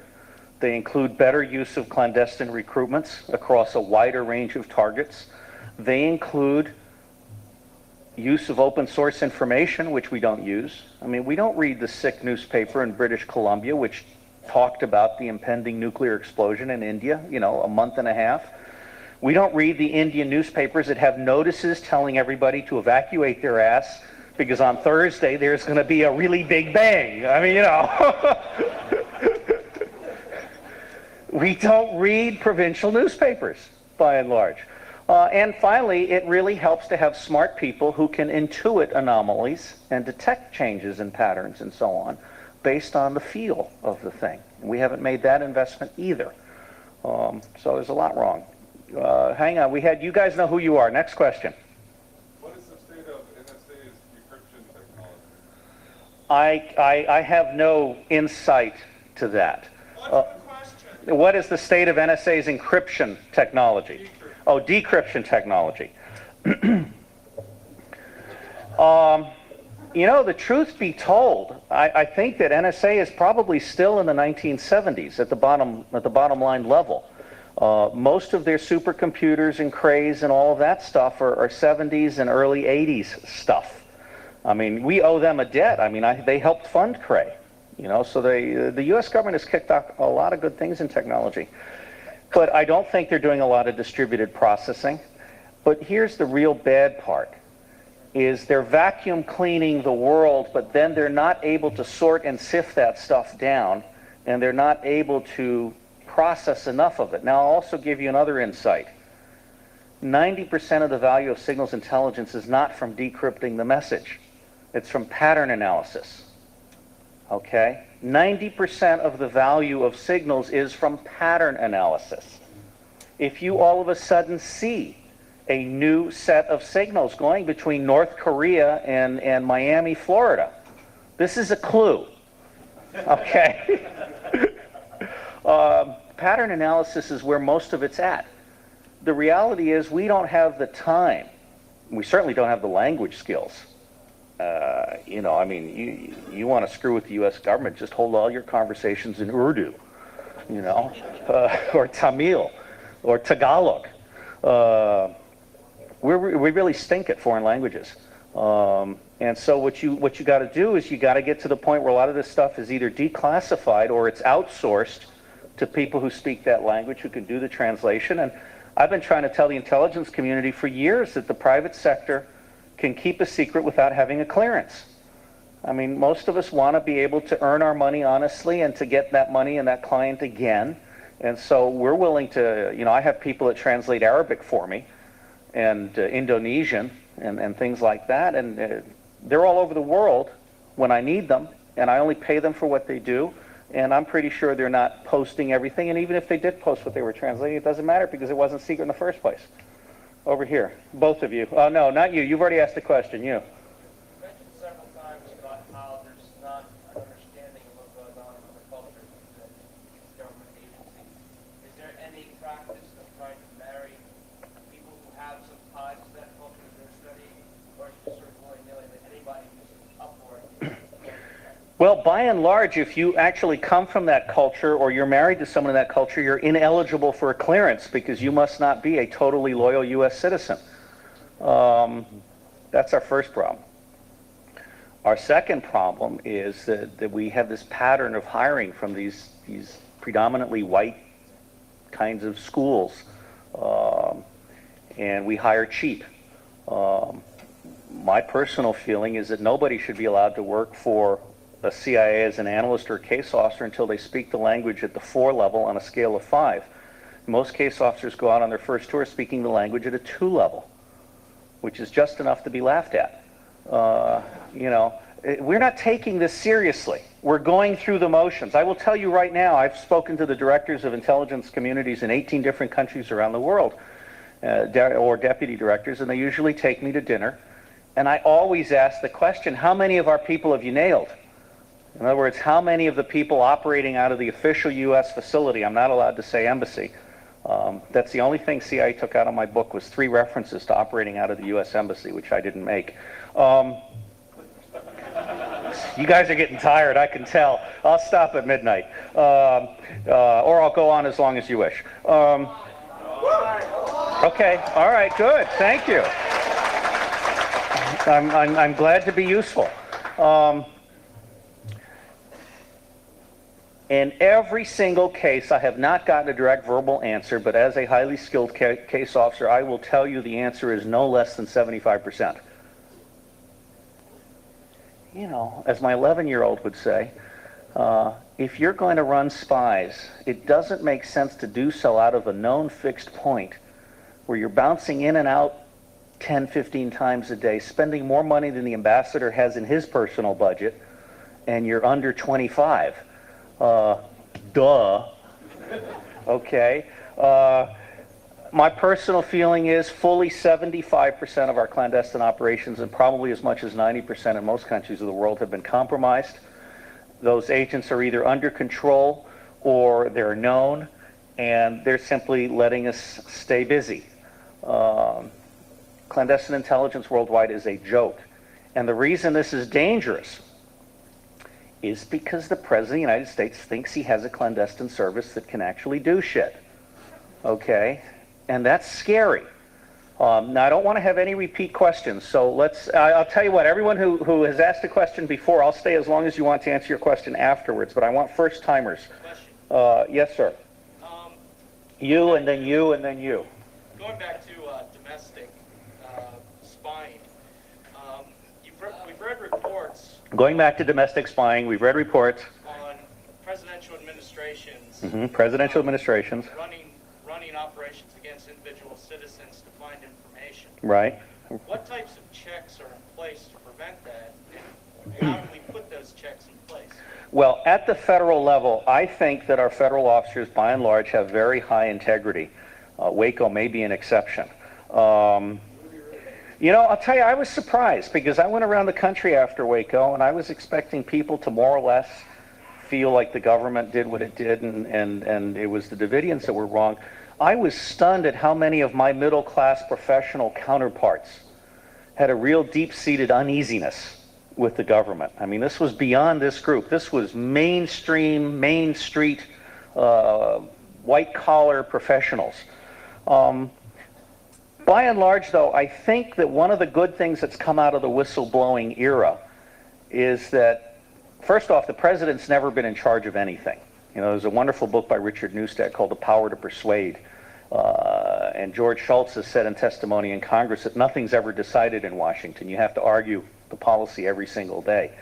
But by and large, I think officers of integrity, certainly Dick Helms and Bill Colby over at CIA were officers of integrity. They can say no. At the state and local level, I don't know. I don't think domestic spying is an issue, my personal feeling. On the other hand, hacker crackdown, you have field officers out there that are zealous, they want to get promoted, you look really evil, and that scares them because they don't understand you, and so they'll make a case and they'll go do stuff. And I think if I were a hacker with a whole bunch of metal in my body, wearing really black clothes all the time and colored spiked hair, and I found out I was under investigation, number one, I wouldn't do any shit that could get me locked up, and number two, I'd go public immediately. I would go to the newspapers and I would say, this is who I am, and these guys are investigating me, and here's my life, and I invite everybody to come in and make sure there's nothing to find, everybody to come in and look at me, and I would be Little Miss Priss for the next 10 years. How well it worked for Kevin.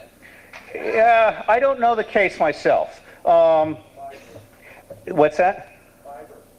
Yeah, well, fiber's a good one. My personal opinion, and I have a neighbor that's a Secret Service officer, and I think Secret Service officers are good people, but I think this guy had his head up his ass. I mean, fiber's not a threat to national security, but these people, out of genuine, deep-seated belief about stuff they don't understand, think so, and they're willing to tell a judge, and until you raise the consciousness level, shit like that's going to happen. The good news is I don't think it's happening very much anymore. Tell me if I'm wrong. I think you've succeeded. You've won this war. Now it's a question of whether you want to go corporate and make money fixing these holes, or whether you want to, do other things. But by and large, I think the days of hacker crackdown per se are over. You are now arguably the most important talent on the planet, except for the guys in India. What's that? You might as well do the hiring spiel right now that you're hiring. I wish I could hire. I'm looking for $5 million.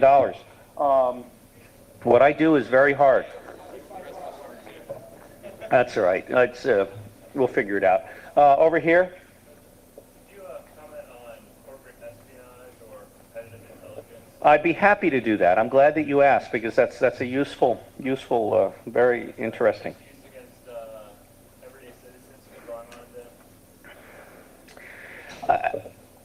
I don't think so, although I'm concerned about these slap lawsuits and intimidation tactics like that.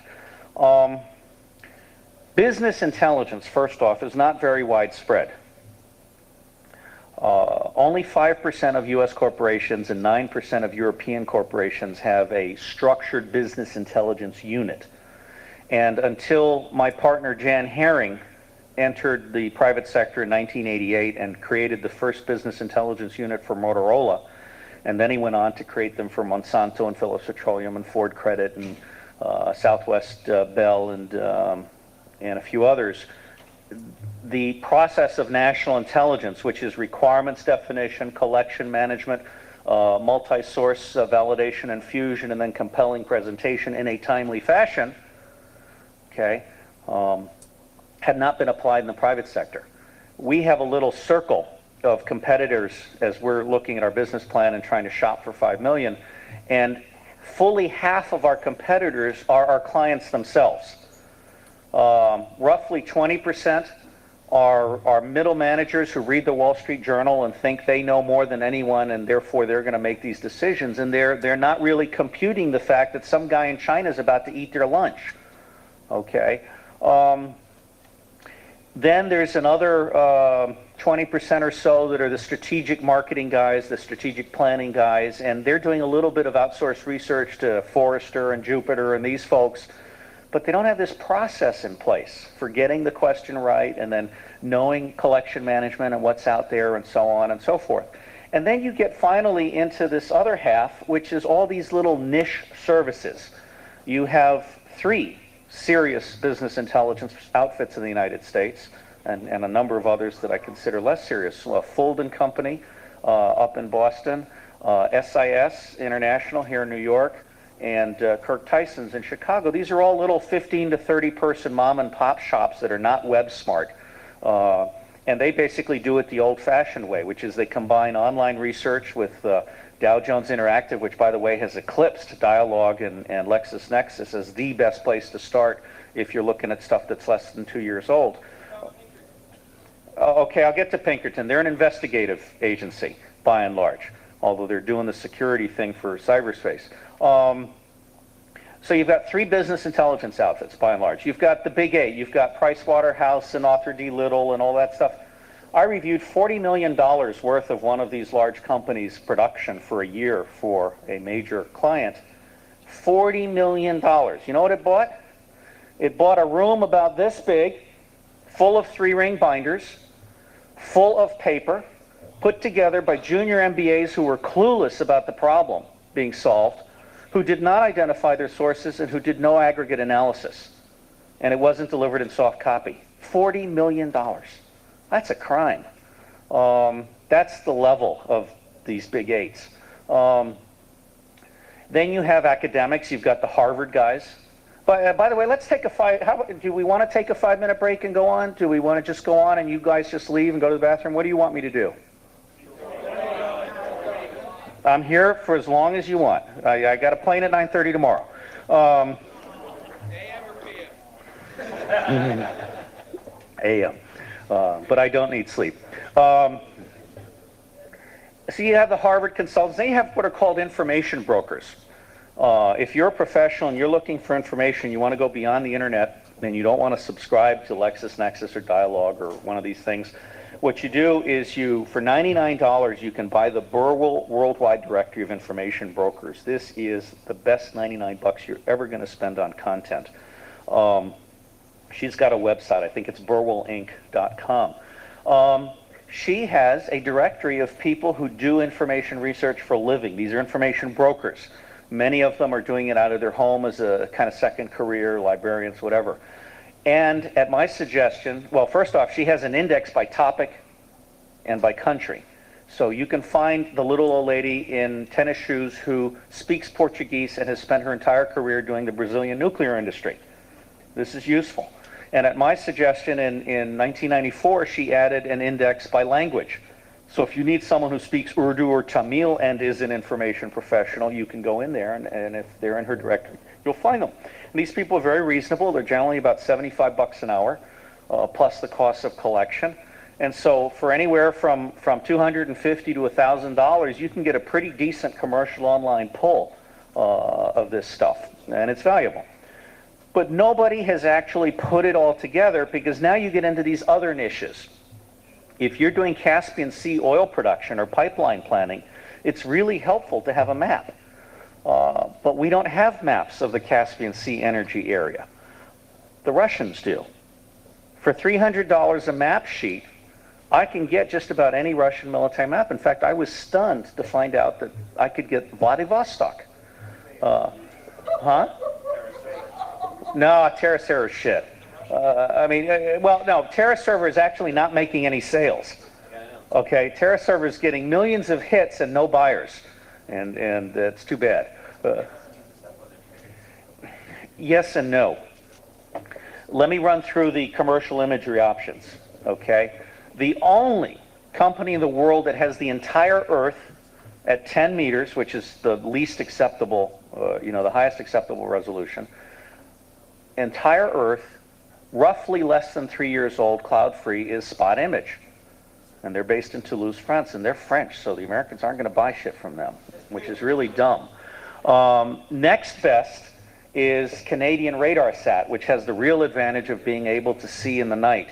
It's all weather, it can take an image anytime and get through clouds and all that stuff, but it's a really ugly baby, and there are a lot of people that can't deal with that kind of source.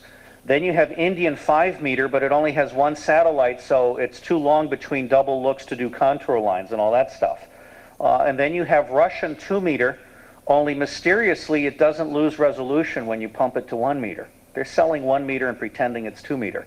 And then you have American 1 meter, but the problem with all of these other sources is they have to go take the picture.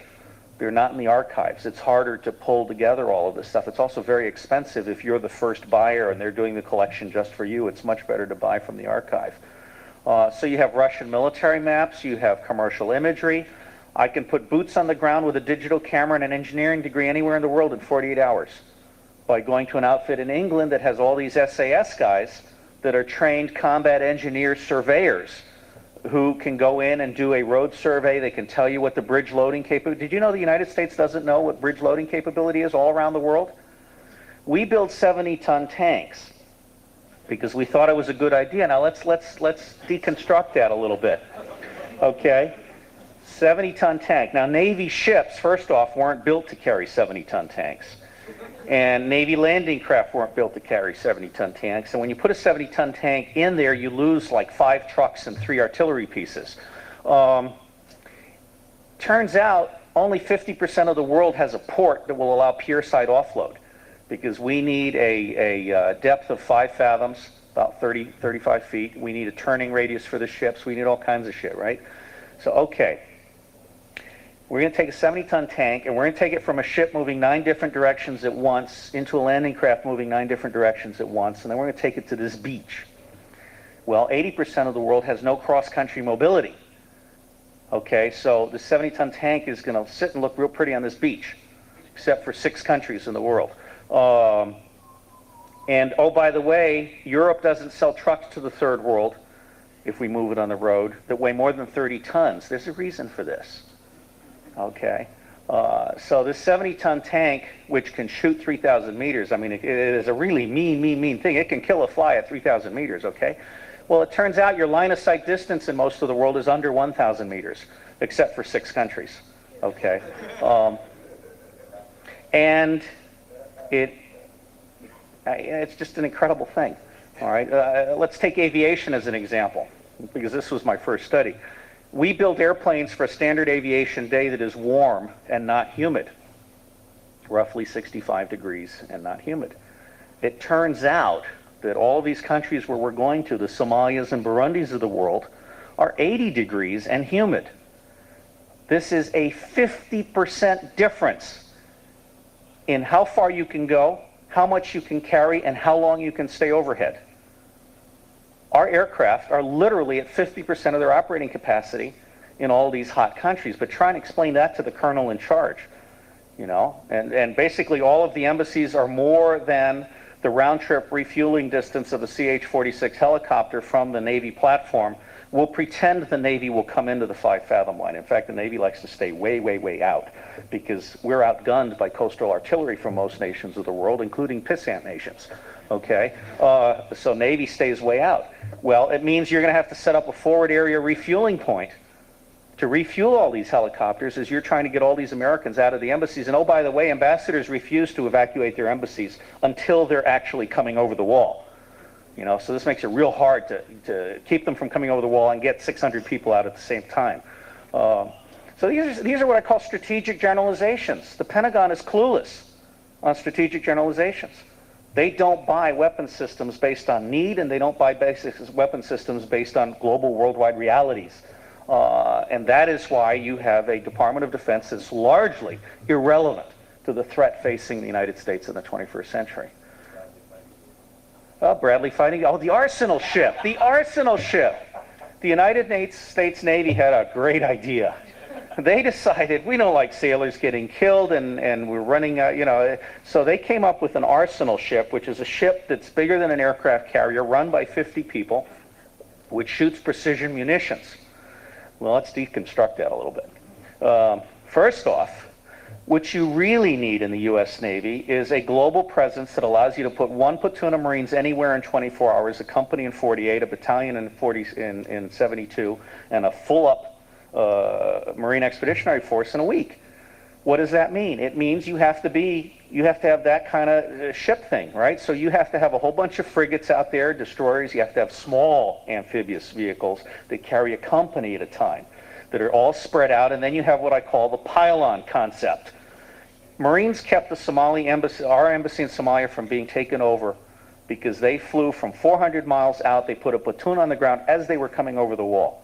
Okay, I mean, usually 1 platoon will do it, and then you beef up. We don't do that. The United States Navy likes things that are really big.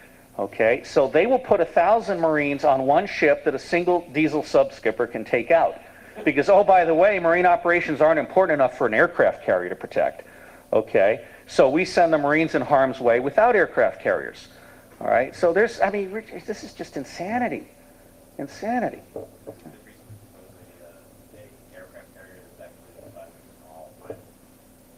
That's cool. We've proposed an aircraft carrier the size of a small island. You know, Americans don't like programs unless they're really, really big, really, really expensive, and very likely to fail. In the United States intelligence community, anyway. All right, there was a question here, sir. Which 6 countries? Desert countries. Okay, I mean, which 6 countries could the M1A1 reach out over 3,000 meters? You know, had Saddam Hussein swung right and kicked some ass in the other Arab countries, we might not have been able to get him out.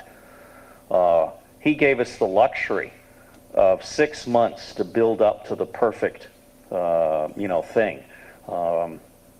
And I don't think we could. No, I will tell you with certainty, we could not do the Gulf War again today.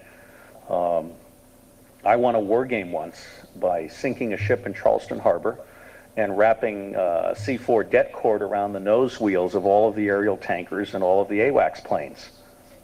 Americans were out of Schlitz. I took out their airborne tankers, their airborne command and control craft, and I stopped all the strategic movement out of Charleston Harbor by sinking a freighter in there, a Colombian freighter.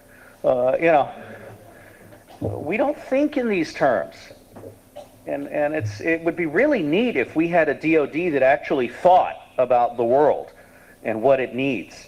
Instead of, Ike Eisenhower warned us about the military-industrial complex. Well, we are reaping the dividends now of a military-industrial complex that's run amok with old technology that's highly secret, that none of you can impact on. That's a shame. Someone else? Okay, what agency? This sounds like an interesting question.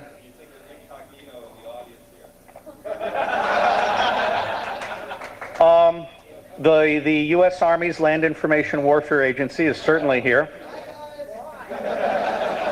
The U.S. Air Force Special Security guys are here, and they've learned not to wear black shoes. I thought that was hysterical at Hope. At Hope 94, there were all these two-man teams walking around looking like male models in white T-shirts and shorts and black military shoes. It was too cool for words. Let me tell you, these people are your friends. And one of the things that I wish they would do is what's done at DEF CON, which is they identify themselves and they learn from you.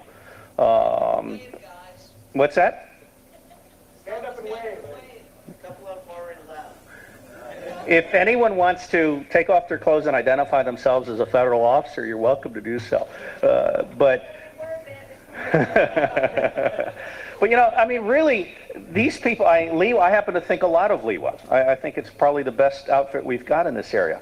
I suspect the FBI has several people here, and they figured out I don't have an artificial leg and I'm not Agent Steele. They tried to arrest me in Chicago. It was 2 football captains and a prom queen. And I had just flown in from Australia, gotten in at 5 in the morning, and they wake me up at 5:30 with room service. I didn't order room service. So there's a very tentative little voice that says, FBI. So I walked naked to the door, opened the door partly, and they immediately established that I did not have a false leg, and they let me go back to sleep for my 8:30 meeting. They're your friends too. Mike Vadas is running a critical infrastructures protection outfit that is out of money. He's broke. He doesn't have what he needs to do his job. And I'll also tell you, in my judgment, we're in deep shit because the government isn't the one that's going to have to solve this problem. It's the private sector. All the government can do is set standards and legislate due diligence and provide some threat intelligence and guidance. The private sector is still stonewalling this issue from what I can see. And so it needs to become more public. And frankly, it's going to be typical American. We're going to need a Pearl Harbor, which is Wynn's phrase, by the way. We're going to need a Pearl Harbor. We're going to need a major meltdown. Yes, sir? Cyber terrorism. Yes? What are your thoughts, speaking with, it's going to take a Pearl Harbor, this is something that inevitably will come about as a major event. It's going to happen. Yes. The governments stand on how they're going to deal with it unless they're so ignorant they haven't even come up with the idea that it could possibly happen. And, what are they going to do about it? Clean up. You know, the Federal Emergency Management Agency is a very important agency, and I think it's got its act together with respect to its vehicles and things that it moves and all this stuff. I think we're just going to have to take our hits, and shit happens. And this is now an era where that's going to happen. Now, the good news is that all the druggies and criminals and most of these people are not going to cause such a problem because they're making too much money stealing us blind. And so I think the people that are really good at this stuff are doing the percentage shaves on money and the transfers of inactive accounts and things like that. And I have no personal technical knowledge in this area. Well, I'm actually speaking more along the lines of people making statements through terrorist activities using digital crime or digital activity. So bringing down large systems and such to make a statement against the United States and how the United States is dealing with that. I know FEMA handles a lot of the emergency stuff and they do wonderful cleanup work and they have a relatively well-organized organization. But what I'm talking about is not necessarily, it's more oriented towards what's going to happen when people are making a statement on a digital level and how we... It's going to cause, you know, it's funny, I mean, Y2K really disappointed everybody. Because Stuart Brand sent me an email, and he was saying, you know, Y2K is a whiff of the carnage to come, but it turned out to be a little hiccup, mostly because we spent a lot of money on it, and the Swedes and the Russians fixed their nuclear code and stuff like that. I'll tell you, I think in all probability, these people would probably choose to blackmail us. For instance, I worry, you know, most of our code, most of our critical code is written in Moscow and Calcutta. And nothing against all of my bright Indian friends that are here, but I worry about the day when India decides to nuke Pakistan and they tell us in advance and they say, oh, by the way, keep your fucking mouth shut or all that code that we've planted is going to self-activate tomorrow. And if you let us go for 30 days, at the end of 30 days, we'll give you a partial antidote. Antidote? I'm a Marine, you know, I can't speak English. Okay, hang on a second. Is there anybody that hasn't asked a question? Okay, are you guys trying to throw us out? I mean, I work well in the dark. I'm from the government. Okay, over here, and all right, we're going to go 1, 2, 3, 4, and 5, and then 6. First timers only. Go ahead. Okay, the CIA is so... I need 3 more glasses of water. From my personal experience, every major fuck-up that's gone on in this country is stemmed from the CIA. No. Yes. No. The taking of Noriega, with SEAL Team... That started with a Florida district attorney that way overstepped his bounds, and then a sequence of events happened. That was not CIA. CIA called the no-shoot from SEAL Team 3 during Desert Storm. Mm-hmm. Okay? Yeah. And the list goes on. Well, yeah, but... All they do is provide bad intelligence. Well, let me tell you. I am... Yes. Well, look, I am privileged to support... I mean, if you've got a hard-on for CIA, that's okay with me. I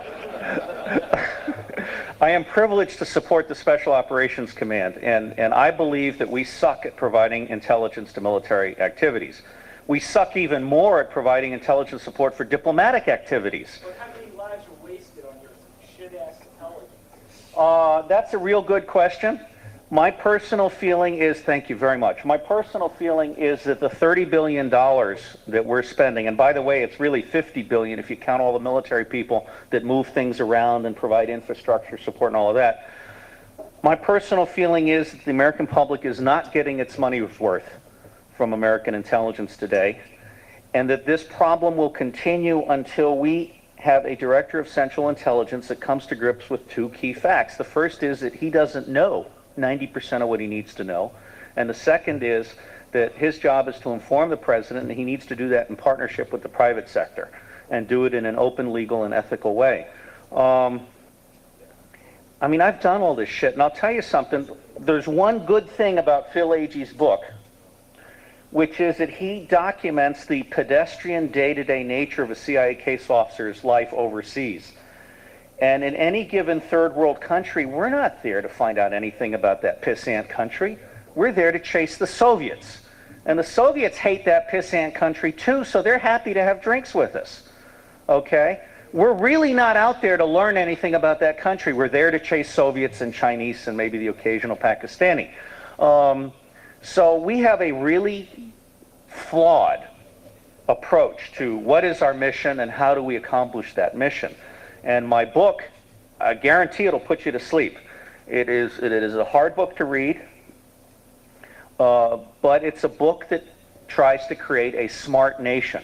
It tries to create a nation in which a SEAL team going into Colombia, for example, and I know SOCOM's doing some really cool shit.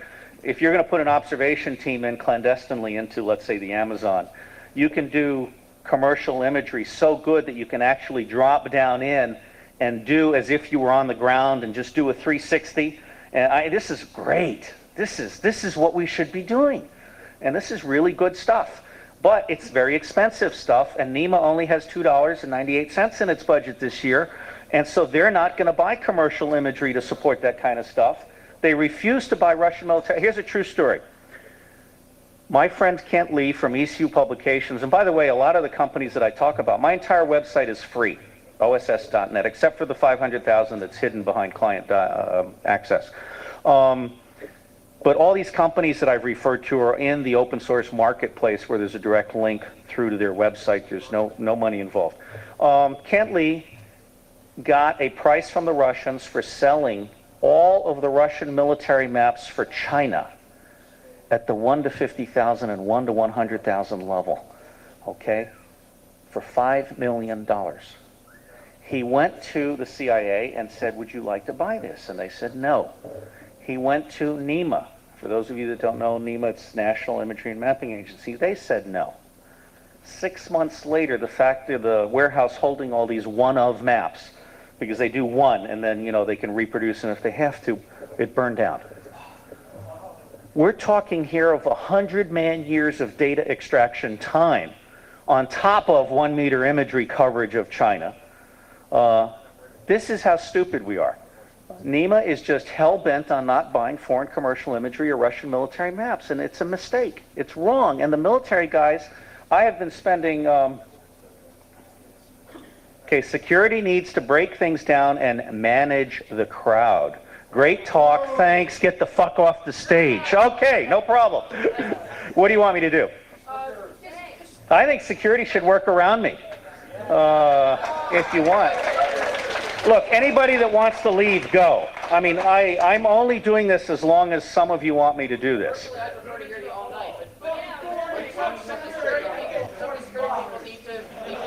No, hey, security people, do your job. Can this microphone stay active? I actually think there's a time that the room has to be shut down. Yeah, the hotel is also asking. Listen, I'm cool with whatever you want to do. I just can't do this again. Okay.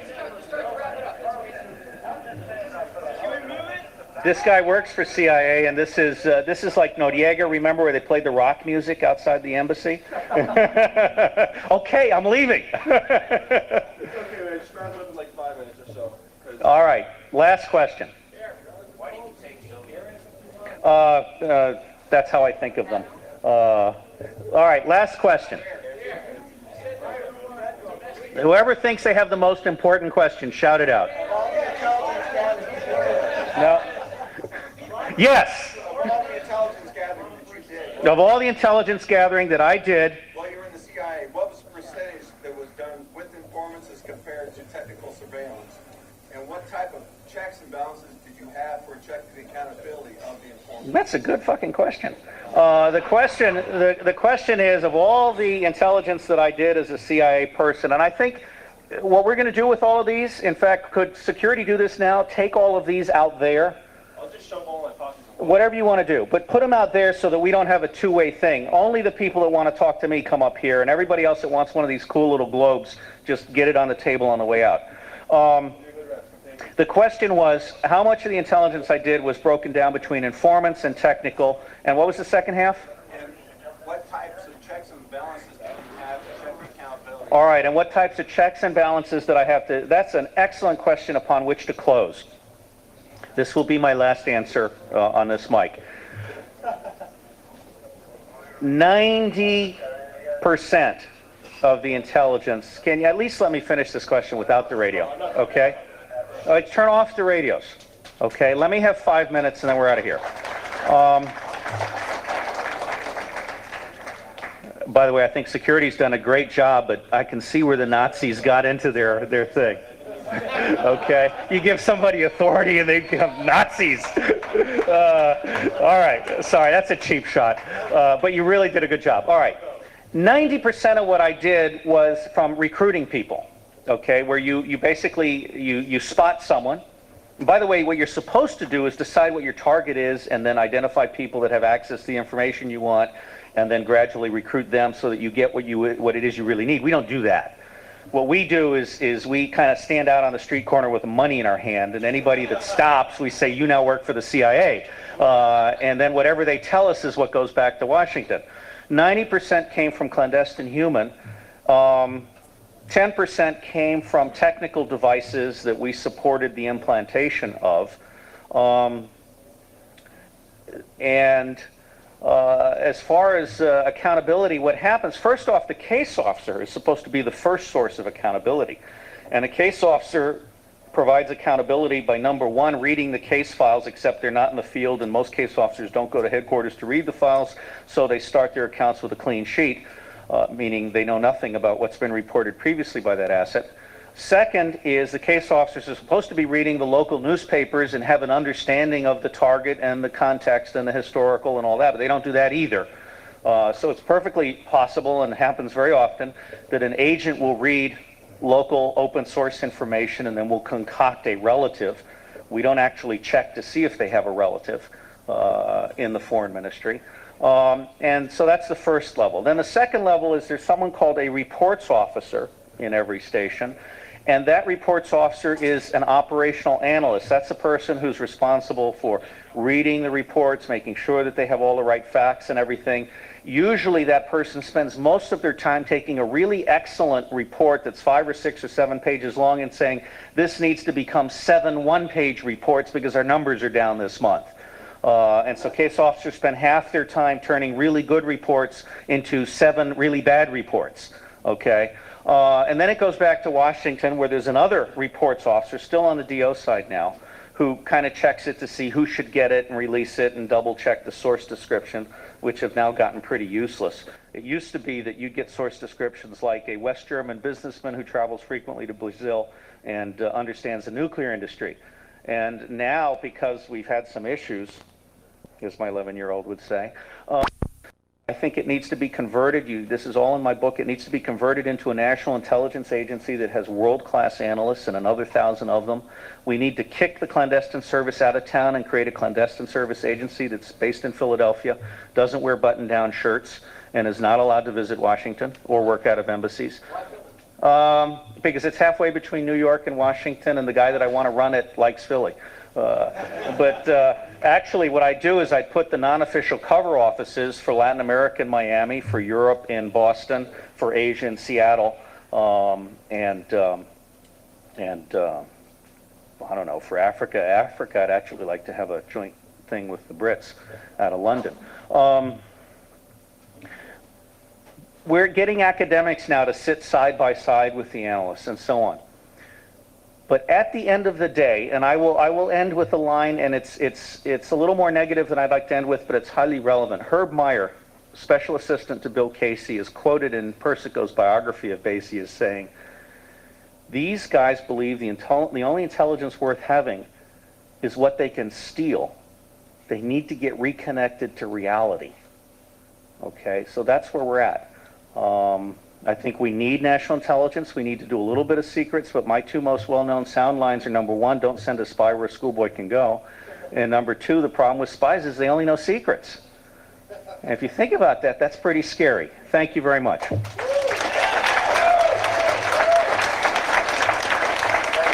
I did not mean to slam you.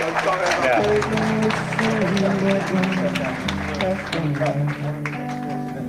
I will be next door in the network room for as long as anyone wants to talk to me if they're sober. Are we set up? I'll just be in an informal system with no PA in the next room. Hey, no problem.